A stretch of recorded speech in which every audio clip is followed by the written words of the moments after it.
Hello ಎಲ್ರಿಗೂ ನಮಸ್ಕಾರ, welcome back to Radhe ಸಮಾಚಾರ. ನೀವು ಲಾಸ್ಟ್ ಬ್ಲಾಗಲ್ಲಿ ನೋಡ್ತಾ ಇದ್ರಿ, ನಾನು ಶ್ರಾವಣ ಮಾಸಕ್ಕೆ ಅಂತ ಮನೆಯಲ್ಲಿ ಎಲ್ಲ ಕ್ಲೀನ್ ಮಾಡ್ತಾ ಇದ್ದೆ. ಅದೇ ದಿನದ ಕಂಟಿನ್ಯೂಷನ್ ಬ್ಲಾಗ್ ಇದು. ಸಂಜೆ ಮನೆ ಹತ್ರನೇ ಇರೋ ಅಂತ ಒಂದು ದಿನಸಿ ಅಂಗಡಿಗೆ ಹೋಗಿದ್ದೆ.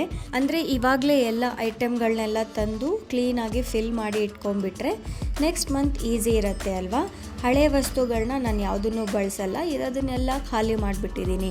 ಆ ಕೈಲಿ ಈ ಕೈಲಿ ಮುಟ್ಟಿರ್ತೀವಿ. ಈ ಮಂತ್ ಎಲ್ಲ ಫುಲ್ ನೈವೇದ್ಯಗಳು ಅದು ಇದು ಮಾಡ್ತಾ ಇರೋದ್ರಿಂದ ನಾವು ಹೊಸ ವಸ್ತುಗಳನ್ನ ತಂದು ಕ್ಲೀನಾಗಿ ತುಂಬಿಸಿ ಇಟ್ಕೊಳ್ತೀನಿ.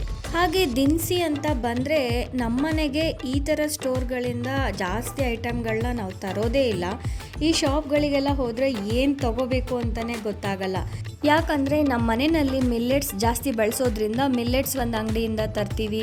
ಹಾಗೆ ಅಲ್ಲೇ ಸುಮಾರು ಐಟಮ್ಗಳು ಸಿಕ್ಬಿಡತ್ತೆ.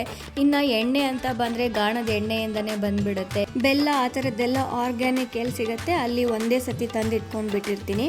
ಈ ಥರ ಅಂಗಡಿಗಳಿಗೆ ಹೋದರೆ ನಾನು ತರೋವಂಥ ವಸ್ತುಗಳೇನೆಂದರೆ ಬಾತ್ರೂಮ್ ಕ್ಲೀನಿಂಗ್ ಡಿಟರ್ಜೆಂಟ್ಗಳು, ಹಾಗೆ ಪಾತ್ರೆ ತೊಳೆಯೋದಕ್ಕೆ, ಆಮೇಲೆ ಬಟ್ಟೆ ಒಗೆಯೋದಕ್ಕೆ ಏನು ಸೋಪ್ಗಳೆಲ್ಲ ಬೇಕಾಗುತ್ತಲ್ಲ ಆ ಥರದ್ದನ್ನೆಲ್ಲ ತೊಗೊಂಡು ಬರ್ತೀನಿ.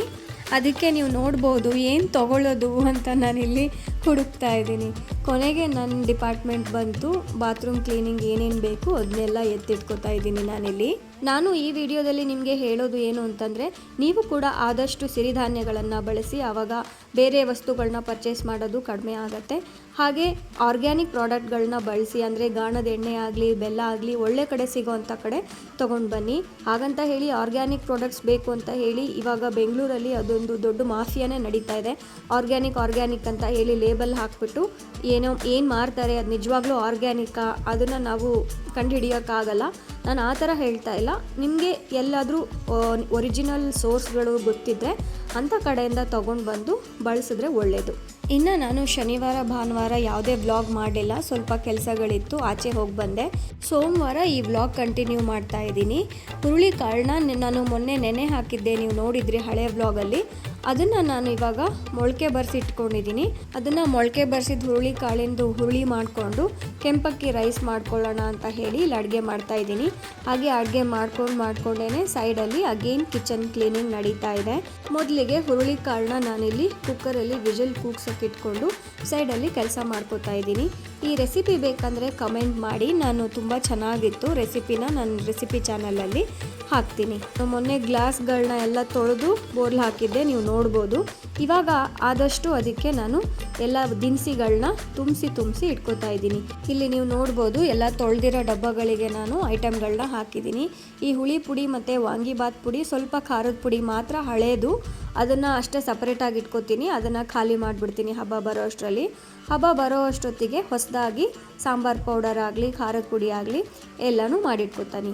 ಆಮೇಲೆ ಇದು ಕಾಶ್ಮೀರಿ ಮೆಣಸು ಅಂತ ಹೇಳಿ, ನೀವು ಸಾಂಬಾರು ಅಥವಾ ರಸಮ್ ಮಾಡಿದಾಗ ಒಂದೆರಡು ಒಗ್ಗರಣೆಗೆ ಅದನ್ನ ಹಾಕಿದ್ರೆ ತುಂಬ ಟೇಸ್ಟಿಯಾಗಿರುತ್ತೆ. ಹಾಗೆ ಹುಣಸೆ ಹಣ್ಣೆಲ್ಲ ನಮ್ಮ ಊರಿಂದ ಸ್ವಲ್ಪ ತಂದು ಕೊಟ್ಟಿದ್ರು, ಅದನ್ನು ಸಹ ನಾನಿಲ್ಲಿ ಬಾಟ್ಲಿಗೆ ಹಾಕಿಟ್ಕೋತಾ ಇದ್ದೀನಿ. ಇನ್ನು ಎಲ್ಲ ಬೇರೆ ಬೇರೆ ಐಟಮ್ಗಳನ್ನು ನಾನು ಬಾಟಲ್ ಫಿಲ್ ಮಾಡಿ ಇಟ್ಕೊಂಡೆ. ಆಮೇಲೆ ಇನ್ನೊಂದು ವಿಷಯ ಏನಂದರೆ, ನಾನು ಮಲ್ಟಿಗ್ರೇನ್ ಪೌಡರ್ ಮಾಡ್ತೀನಿ, ಅದು ತುಂಬ ಚೆನ್ನಾಗಿರುತ್ತೆ. ಅದಕ್ಕೆ ಎಲ್ಲ ಕಾಳುಗಳನ್ನ ತೊಗೊಂಡು ಬಂದಿದ್ದೆ ನಾನು ಮೊನ್ನೆ. ಇನ್ನೂ ಒಂದು ಸ್ವಲ್ಪ ಕಾಳುಗಳು ನನಗೆ ಸಿಕ್ಕಿಲ್ಲ. ಆ ಕಾಳುಗಳು ಸಿಕ್ಕ ಮೇಲೆ ನಾನು ಮಲ್ಟಿಗ್ರೇನ್ ಪೌಡರ್ನ ಮಾಡೋ ವಿಡಿಯೋ ಕೂಡ ತೋರಿಸ್ತೀನಿ. ಹಾಗೆ ಅದನ್ನು ಹೇಗೆ ಉಪಯೋಗಿಸ್ತೀನಿ ಅನ್ನೋದನ್ನು ಸಹ ನಾನು ತೋರಿಸ್ತೀನಿ. ಅದಕ್ಕೆ ಇವಾಗ ಇದನ್ನು ಯಾವುದನ್ನು ಬಾಟ್ಲಿಗೆ ಹಾಕದೆ ಹಾಗೆ ಎತ್ತಿಟ್ಕೋತಾ ಇದ್ದೀನಿ. ಈಗ ಹುರುಳಿಕಾಳ್ದು ಸಾಂಬಾರು ಮಾಡೋದಕ್ಕೆ ಮಸಾಲೆ ರುಬ್ಕೊಳ್ಳೋದಕ್ಕೆ ಏನೇನು ಬೇಕು ಅಂತ ಹೇಳಿ ತೋರಿಸ್ತಾ ಇದ್ದೀನಿ. ಕಡಲೆಬೇಳೆ, ಉದ್ದಿನಬೇಳೆ ಹಾಗೂ ಧನಿಯಾ ಹಾಗೂ ಗಸಗಸೆನ ಚೆನ್ನಾಗಿ ಹುರಿದಾದ್ಮೇಲೆ ಅದಕ್ಕೆ ಒಂದು ಸ್ವಲ್ಪ ಬ್ಯಾಡಗಿ ಮೆಣಸಿನ್ಕಾಯಿ ಹಾಕಿ, ಕಾಯಿ ತುರಿ ಹಾಕಿ, ಹಾಗೆ ಮನೆಯಲ್ಲಿ ಯಾವ ಸಾಂಬಾರು ಪುಡಿ ಇರುತ್ತೆ ಅದನ್ನು 1-2 ಸ್ಪೂನ್ ಹಾಕಿಬಿಟ್ಟು ರುಬ್ಬಿಟ್ಕೋಬೇಕು. ಪ್ಲೀಸ್ ನನ್ನ ವಾಯ್ಸ್ನ ಅವಾಯ್ಡ್ ಮಾಡಿ, ನನಗೆ ಶೀತ ಆಗಿರೋದ್ರಿಂದ ಒಂಥರ ನನ್ನ ವಾಯ್ಸ್ ಕೇಳಿಸ್ತಾ ಇದೆ. ಈಗ ರುಬ್ಬಿಟ್ಕೊಂಡಿರೋ ಅಂಥ ಮಸಾಲೆ ರೆಡಿಯಾಗಿದೆ. ಹಾಗೆ 4-5 ವಿಜಿಲ್ ಕೂಗಿರೋ ಅಂಥ ಮೊಳಕೆ ಬರೆಸಿದ ಹುರುಳಿಕಾಳು ರೆಡಿ ಇದೆ. ಅದಕ್ಕೆ ಈ ಮಸಾಲೆನ ಹಾಕೋಬೇಕು. ಹಾಕ್ಕೊಂಡು 1-2 ಕುದಿಸ್ಬೇಕು. ಈಗ ಇದು 1-2 ಕುದ್ದಿದೆ. ಸೊ ಚೆನ್ನಾಗಿ ಮಸಾಲೆ ಎಲ್ಲ ಮಿಕ್ಸ್ ಆಗಿರುತ್ತೆ. ಸ್ವಲ್ಪ ಬೆಲ್ಲ ಹಾಕೋಬೇಕು. ಹಾಗೆ ರುಚಿಗೆ ತಕ್ಕಷ್ಟು ಉಪ್ಪು ಹಾಕೋಬೇಕು. ಇದು ಕುದಿಯೋ ಅಷ್ಟೊತ್ತಿಗೆ ನಾವು ಪಕ್ಕದಲ್ಲಿ ಒಗ್ಗರಣೆಗೆ ಸಾಸಿವೆ, ಕರಿಬೇವು, ಇಂಗು, ಅರಿಶಿನ ಹಾಕ್ಕೊಂಡು ಒಗ್ಗರಣೆ ಮಾಡ್ಕೊತಾ ಇದ್ದೀನಿ.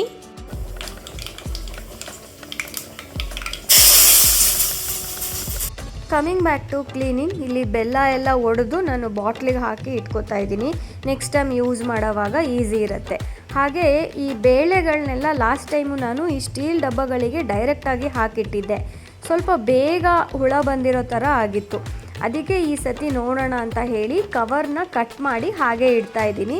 ಸೊ ಕವರಲ್ಲಿದ್ದರೆ ಸ್ವಲ್ಪ ಹಾಳಾಗದೆ ಇರಬಹುದು ಅನ್ನೋ ಕಾರಣಕ್ಕಾಗಿ ಈ ಥರ ಕವರ್ಗಳಲ್ಲೇ ಎಲ್ಲ ವಸ್ತುಗಳನ್ನ ಇಡ್ತಾ ಇದ್ದೀನಿ.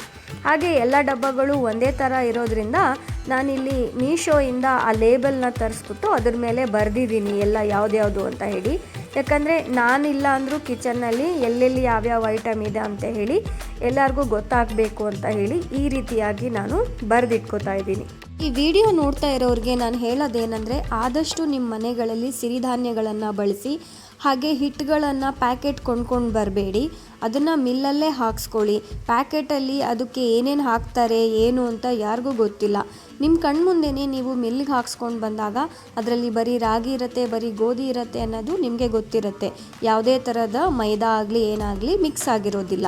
ಇಷ್ಟು ಹೇಳಿ ಇವತ್ತಿನ ನನ್ನ ಈ ಕ್ಲೀನಿಂಗ್ ವ್ಲಾಗ್ನ ನಾನು ಮುಗಿಸ್ತಾ ಇದ್ದೀನಿ.